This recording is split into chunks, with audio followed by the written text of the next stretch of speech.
This episode is brought to you by Lydia Rachel Photography.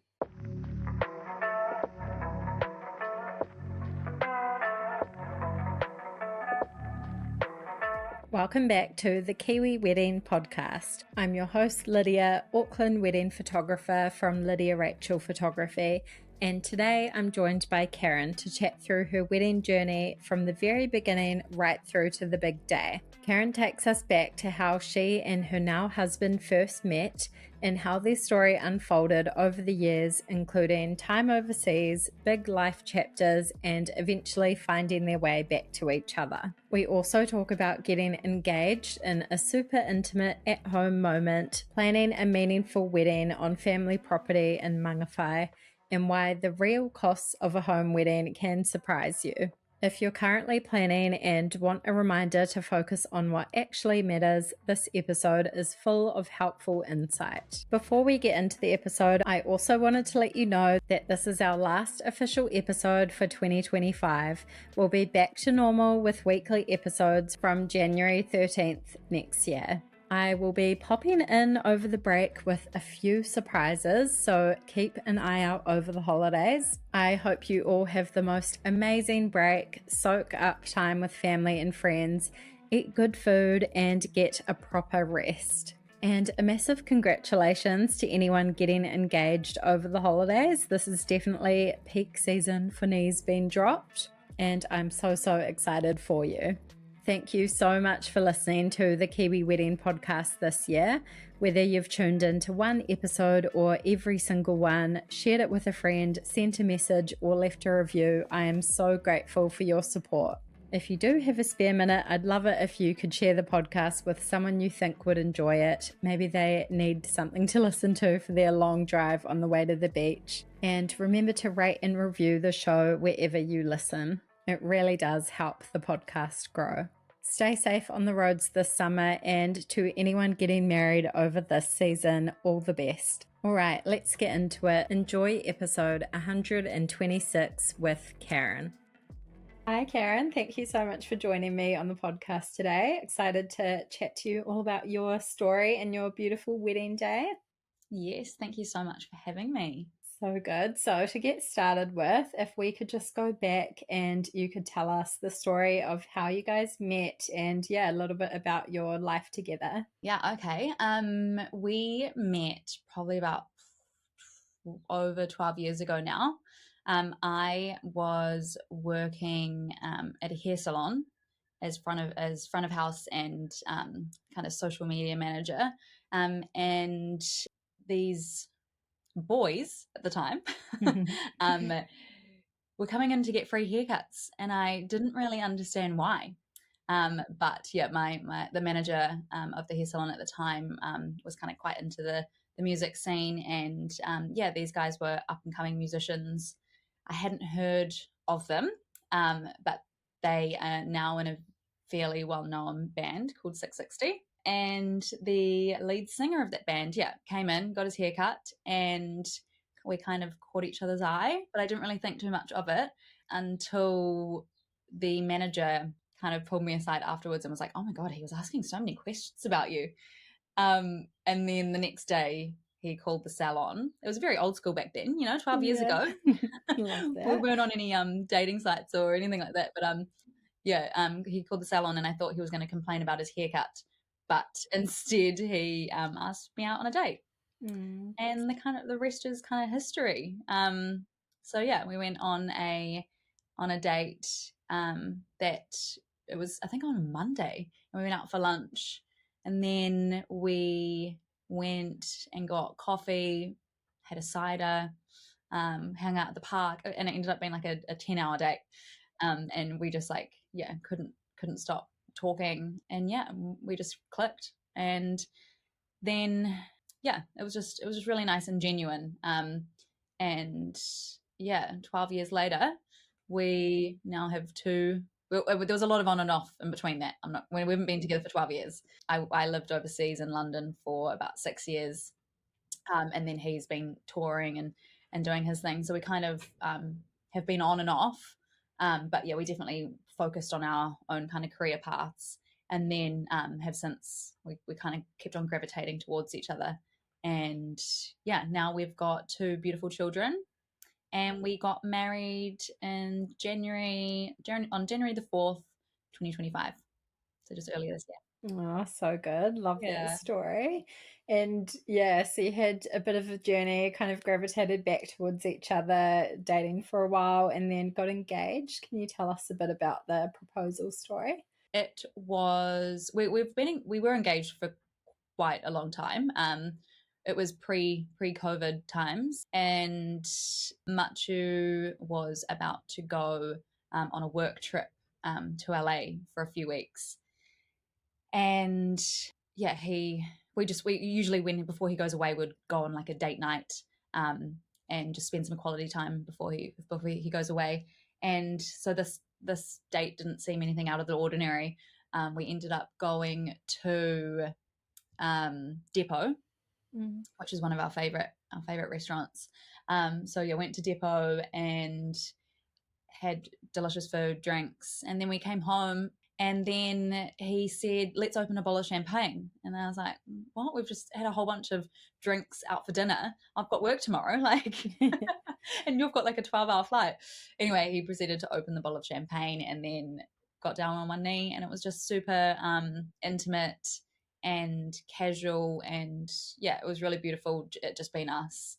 And then I said yes, and we called our family, who were all kind of waiting to hear the news, because he was quite traditional, and he had called my dad to ask for permission, and he had also asked my mum, and yeah, obviously his family knew, so it was really special to kind of call them and let them know what's happened. Then he left the next day, so we didn't really get to celebrate too much after that. But yeah, we were just on a high of just being got engaged, which was really cool.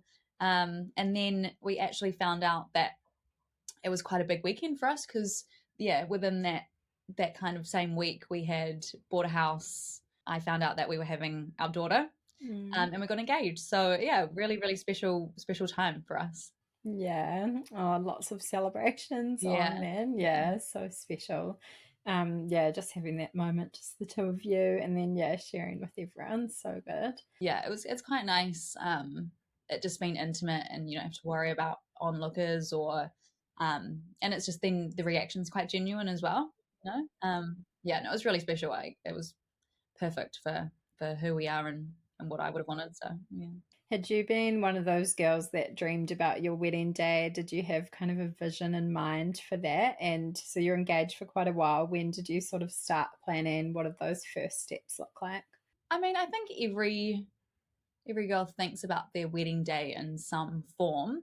I definitely didn't have it all kind of planned out to the finer details, but it was always kind of exciting to think about. I always knew that one day I wanted to get married and have kids. But I think what you want changes as well through time.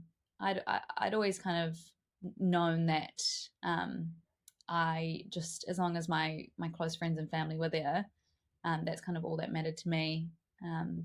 My husband has quite a big family, so I kind of knew that it was going to be a big wedding either way, because even if you just had family there, from his side, it's quite big. So it was exciting to kind of plan it together, and kind of come to an agreement on how we saw the day. Yeah, so good. Did you look at a whole lot of different venues, or what was that process like? Not really, no. I think the first thing that we decided was if we were going to get married in New Zealand or elope. We thought the guest list would maybe get a bit smaller if we did it overseas. But then we quickly realized that no, we wanted all our special people to be there, and for it to not be too hard for them to get to. So Machu's family have a property in Mangawhai, and we go up there quite a lot. And we spent lots of summers up there, and it also just holds so many memories for a lot of our guests as well, family members and friends who have often spent summers up there. So, and it's just such a beautiful property that it kind of just made sense to have it up there. And it's only an hour and a half out of Auckland, so it's quite easy for people to kind of travel up there. And we did it over summer, so a lot of people kind of spent the week up there after New Year's. So that was really cool. But yeah, you don't really realize, you think having it on a property, you'd probably kind of save on some like venue costs, but it actually, I think, probably makes it slightly more expensive because you need to bring in the infrastructure. You know, you need like the marquee, the portaloos, the generators. So yeah, it definitely wasn't a money saving tactic. It was just because yeah, the property holds so many wonderful memories for so many. We kind of wanted it to be a part of our story forever. Yeah, special to have it at your own place and somewhere that you will continue to keep going back to, and yeah, Exactly. those Yeah. memories. Yeah. And yeah, you've mentioned a couple of things in there, but did you have sort of your top priorities, the most important elements of the day for you? I mean, we just wanted it to be like, not stressful, or as much as it can be. I mean, much is big on music, so we really wanted the music and entertainment to show a bit of our personalities, good food, good wine, and then I think everything else kind of just falls into place. So good, such important ones. Just yeah, sets the whole vibe and the experience for everyone else for sure. Yeah. How was your experience finding your wedding outfits? Can you tell us a bit about that? Your dress, did you, yeah, get it made, go shopping? Yeah. I actually started dress shopping when I was 2 weeks postpartum. So I just had our second child, our son, and Trish Ping was having a sample sale, and I had no idea what kind of dress I wanted or what I would suit. So I just thought, hey, why don't I go try on a whole bunch of dresses at the sample sale? And it was just, yeah, 2 weeks after I'd given birth. So my mum and I went there with my son, and yeah, I tried on some dresses, and I thought, if I liked the dress after just giving birth, I'm pretty sure I'm going to like it once we finally get to the wedding about 10 months down the track. So yeah, I tried on some of her gowns, and her and her staff were just so lovely, and really nice to deal with. I didn't find the dress on that day, but I booked in for a consultation with Trish, and that's where I kind of tried on a few more of the gowns, and I found the kind of style that I liked, and then I tweaked it a little bit. Like I changed the material. I think it had a split, and so I removed the split and just kind of adapted it to just, yeah, exactly what I wanted. And she was so great. She kind of gave really good pointers, and it was just a, yeah, overall really really beautiful experience. And so I did that maybe 8 months before the wedding, and yeah, had kind of fittings at certain points throughout that. But yeah, so I didn't really go down any other route. I just kind of knew that I wanted to go with her, and it worked out. So good. She's incredible at what she does, and yeah, being able to like customize the dress to you as well. So Yeah, good. exactly. Yeah, beautiful. Did you have a bridal party as well? And if so, how was that process choosing them? Did you find that easy? Yeah, I kind of, so I had a bridal party, two of whom are girls who I have grown up with pretty much my whole life, but they actually both live in Australia now. But I always knew that they would be in my lineup. And then I had another two girlfriends that are in Auckland. And yeah, I really wanted it to kind of be a representation of my friendship group as a whole, and also they all kind of play key roles throughout my life. So obviously I had the girlfriends that I grew up with when I was younger. Then the other two, I lived in London with one of them, and yeah, it was just nice that they kind of represented a time in my life, each of them, and yeah, all best friends, and it was really special to have them stand by me on the day. It's a nice way to do it, I think, just thinking about all those kind of different eras or, yeah, representing you. And how about the guest list? Did you find that hard to narrow down? Yeah, we did, Mm. and we couldn't. Mm. So we kind of landed at a number, and yeah, we went we tried to see if we could narrow it down, by if partners come or if no children and all that kind of stuff. We did just have our immediate family kids at the wedding for the ceremony, and then at the reception, we had a babysitter on site looking after them. But yeah, we landed on a number, and we just didn't really feel comfortable reducing it any further. So that's where we landed. I think it ended up being like 140. Okay. Yeah, not too bad. Not Yeah, too bad. nice No, when you that's have. what I thought. Not too bad. Yeah, could be more crazy. Yeah, nice having it at like your own place as well, so there wasn't necessarily a cap on the venue numbers as such. Yeah. Quick pause to share a little about what I do, because as most of you know, alongside hosting this podcast, I'm also a wedding photographer at Lydia Rachel Photography. I'm all about weddings that feel intentional, effortless, and full of emotion, creating images that are beautiful, honest, and take you right back to how it all felt. I'm there to photograph everything with care, the energy, the emotion, the beauty of it all in a way that feels true to you. My couples often tell me they feel completely looked after from our first chat through to the final gallery. If that sounds like how you want to feel on your wedding day, I'd love to chat. And right now, if you book before the end of summer 2026 and mention the podcast when you inquire, you'll receive an extra hour of photography coverage complimentary with whatever collection you choose. You can see more of my work at lydiarachel.com or email me directly, lydia@lydiarachel.com, to chat pricing and availability. Thanks for letting me share a little more about my work. Now back to the episode. And yeah, can you tell us a bit about the big day, maybe that kind of week leading up to it, how it all went, and any highlights or favourite moments? Yeah, so we spent most of our summer in Mangawhai. We had our kind of extended family over from overseas, so it was just a really beautiful time, as Christmas and New Year's usually is over summer in New Zealand anyway. So yeah, I mean, we were going to the beach. I was trying not to get tan lines, but it wasn't stressful at all. If you asked my father-in-law, he would probably say different, because he was busy spending his whole summer getting the property ready.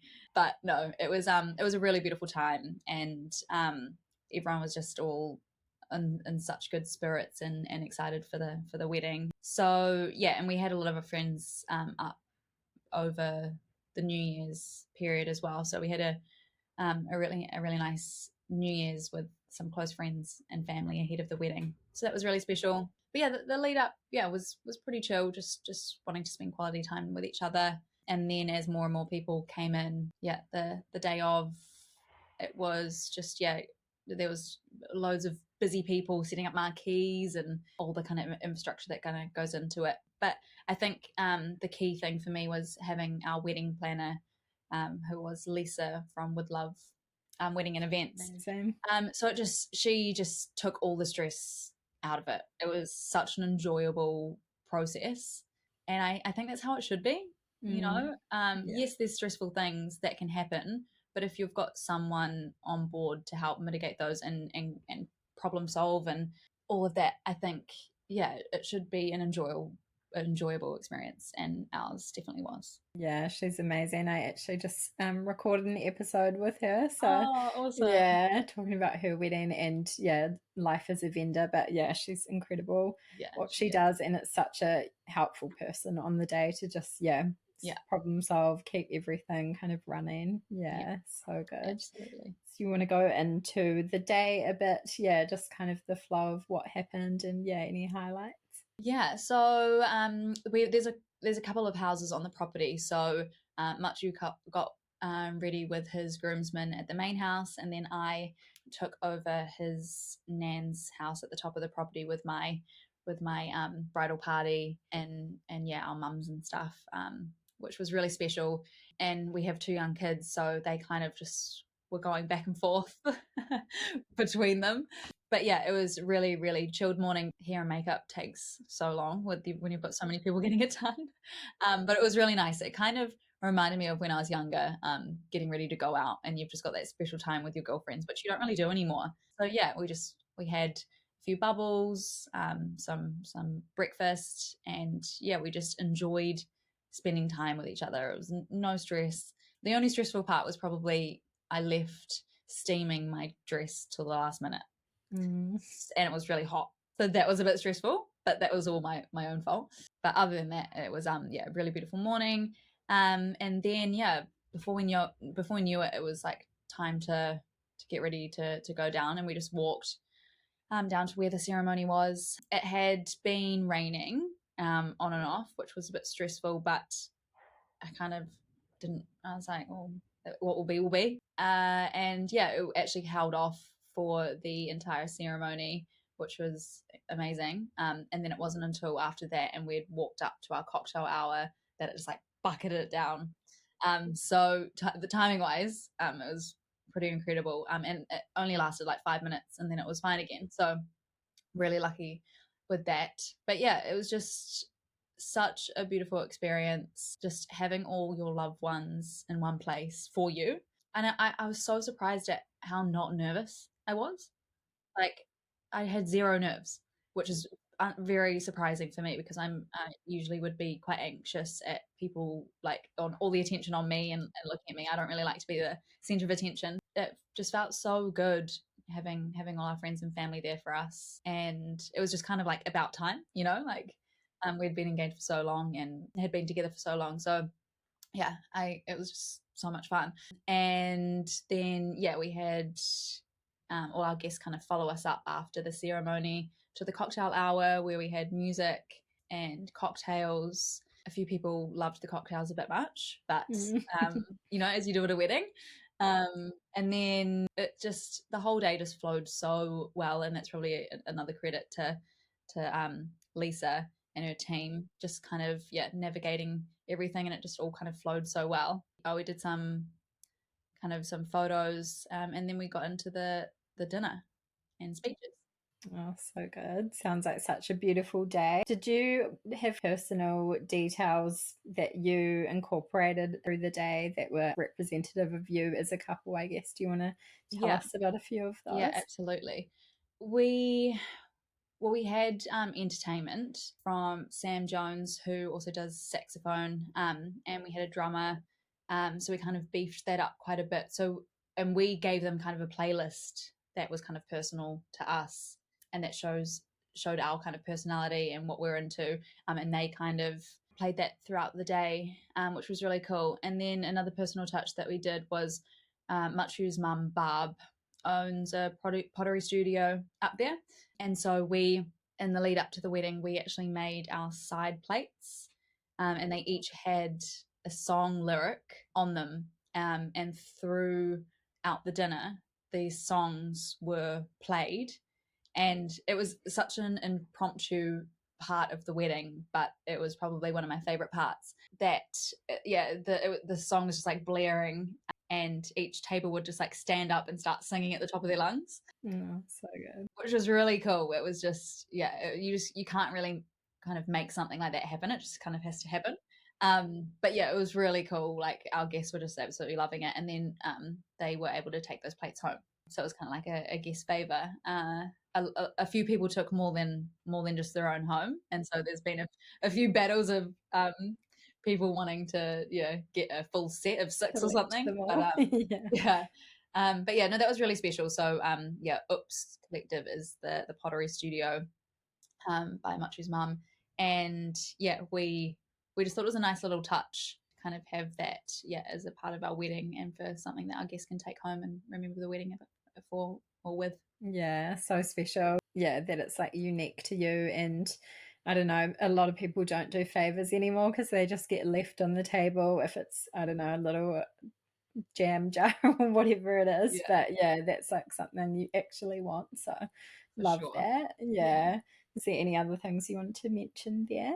Not really a personal touch, but we kind of knew that we wanted from everything, from like the menu. It was like, you go through and you pick what you would want to eat on the day. And then with cocktails, we had a margarita, and then at the end of the night, for dessert we had espresso martinis, which went down a treat. So just little things like that it's your guests love it, but you've curated it. Yeah.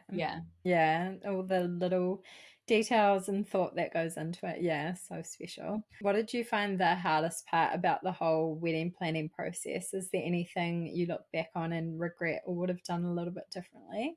It wasn't hard necessarily. It was just kind of, I guess, like I'm quite a visual person and just kind of like thinking about all these things together to build that one big picture of how your day is going to look.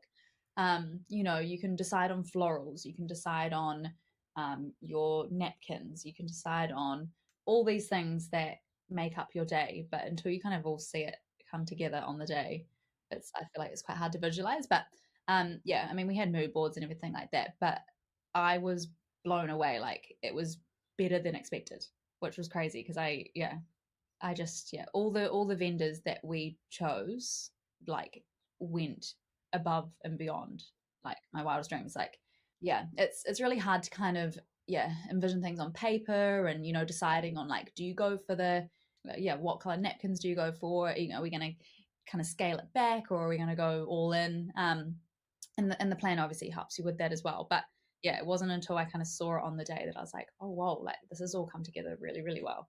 And I think that your vendors, you got to give credit to the vendors because they really make your day. And all of ours were so incredible to work with. So yeah, we had a really good team. So good, makes such a difference. It is so hard because there's all these different elements, and yeah, you don't really see it all come together till the actual day. But yeah, that's key advice, just choosing really good vendors that you can trust and their work's amazing, it's all gonna come together. Exactly. And you gotta trust that they're the experts. I had never gotten married before. I'd never planned a wedding, and you just need to trust that this is what these guys do for a living, and kind of I think you've got to let them do their thing as well a little bit. Like I wasn't really into micromanaging. You obviously have the final say, but yeah, I think it's important to know that this is what they do and this is what they do well. So kind of trust them. Yeah, absolutely. So good. And did you guys have a set wedding budget? How did you find that whole process? Was there anything that kind of surprised you? Did you go over? Yeah. We had like a budget that we wanted to stick to, but we very quickly realized that it was on probably the lower end, not realizing what things cost, and also for the number of guests that we were having as well. But yeah, it was good to kind of early on know what the realistic expectations were, and then you decide where you're happy to invest money and where you might want to refine. So for us, our most important things were good food, good alcohol, and entertainment. And then another thing that I would probably add as well, in hindsight, is your photographer. So we had the incredible Johnny Scott and Pia capturing our wedding, and it's something that I probably would have looked over. I mean, like, yeah, having beautiful photos is amazing, but now I realize that that is how we remember our day. And every time I look at the photos that they captured, I just remember how perfect our day was. So I think it is good to invest in a good photographer or content creator because they are the people that will help you remember your day forever, with the images that they capture. So yeah, definitely worth the investment there. And then the food, the drinks, and the entertainment, because those are things that your guests remember. Yeah, so good. Johnny's work's amazing. Your photos I've seen look gorgeous, and yeah, I'm definitely biased on that point, but that's kind of all you have left after your wedding, Yeah, the photos and video. If you got that, it's how you exactly. remember it exactly. Exactly. No, I think it's so worth it. But yeah, before getting married, I probably didn't. I didn't think that much into it. But Yeah. yeah, no, it's quite a key element to a wedding. But there's places that I think are worth investing, and then there's other places that you can be a little bit more strategic, and you can probably refine to cater to whatever budget you have. So yeah. So good. Did you guys go on honeymoon straight away? Did you kind of have family hanging around that you were spending time with, or what did planning that look like? We stayed up north. We actually went on an afternoon moon. So it was a pretty full on time with all our family up there and friends, and also I mean the next day it was straight back into parenting. Like our kids woke up at probably like Yeah. 6 o'clock, and so yeah, we were straight back into reality. But our in-laws or Machu's parents looked after the kids for a few hours in the afternoon, and we just went to Waihi, and we had a really beautiful afternoon of just some lunch, laid on the beach, went for a swim, and it was really nice just to kind of have a slow couple of hours that the kids didn't need us. We weren't with all our family and friends who had been with for the lead up, and for the wedding. And yeah, it was just nice just to be just us and in our own little bubble. And then yeah, a few hours flew by. And then but we recently went on our we went for like a long weekend up to Russell, and we had wine tasting and lunch at the landing up there, which was really beautiful.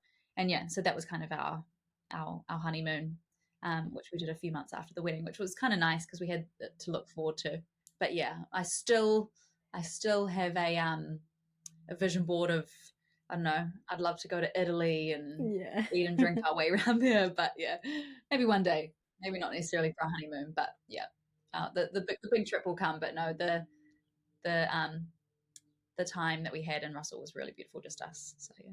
Yeah, love that. So good. I chatted to one bride who had multiple honeymoons and just did all these different trips. So you can always do keep planning it, and yeah, every little thing you do this year. But no, so good. Nice to kind of spread it out and yeah, have those things to look forward to. So Sure. so good.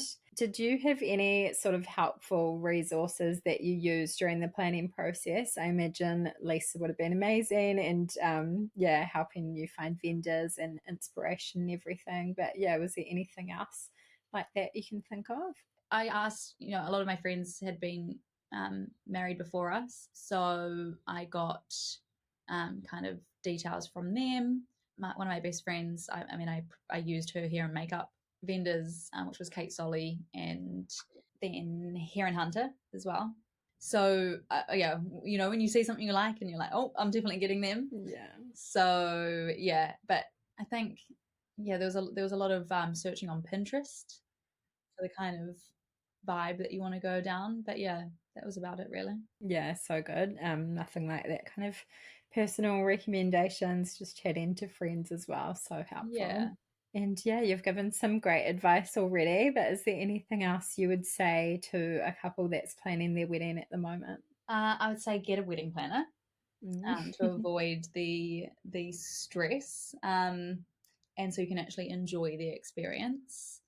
In hindsight, I probably would have steamed my dress the night before the wedding, and I probably would have got a babysitter slightly earlier, just because there was quite a few moments on the day, and being a mum doesn't really stop when you are a mum. So, but yeah, there's a lot of moments that I needed to make sure that the kids were okay and get them set up with the babysitter. So yeah, maybe if I did that slightly earlier in the evening, it would have been a little bit less stressful. But yeah, I mean, I think the best piece of advice would just be to get good vendors, trust them because they're the experts, and get a planner, so you can enjoy the process. Yeah, so good. Love that.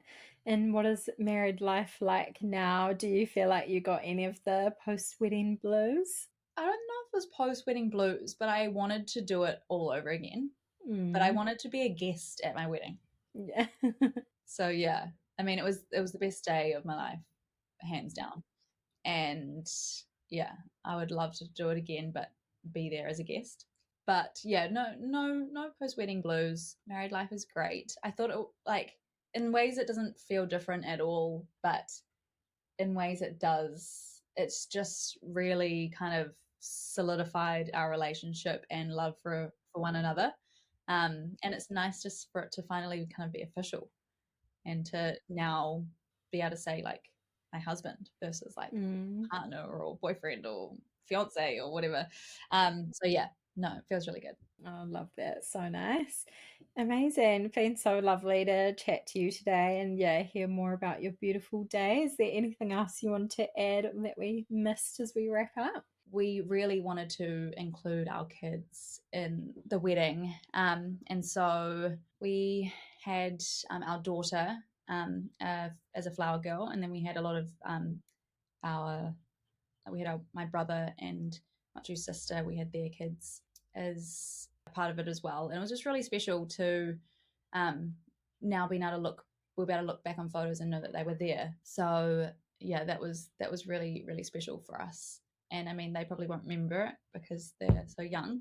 But yeah, it was nice that they could be involved in their parents' special day. Yeah, so good. I think obviously not everyone gets to have their kids at their wedding, but so special when they can be. And yeah, even just having those photos. And I think a lot of people kind of stressed about having kids at their wedding or not, and if that's going to be really chaotic. Yeah, like you say, having a babysitter is super helpful too. But yeah, it's really special to include them. So I love that you did that. Yeah. Anything else? I don't think so. No, it's been really lovely chatting to you, and I've enjoyed reliving our perfect day. So thank you. Thank you so much for coming on. I know people will love this episode and find it helpful. So yeah, grateful for you. Good. Thank you so much.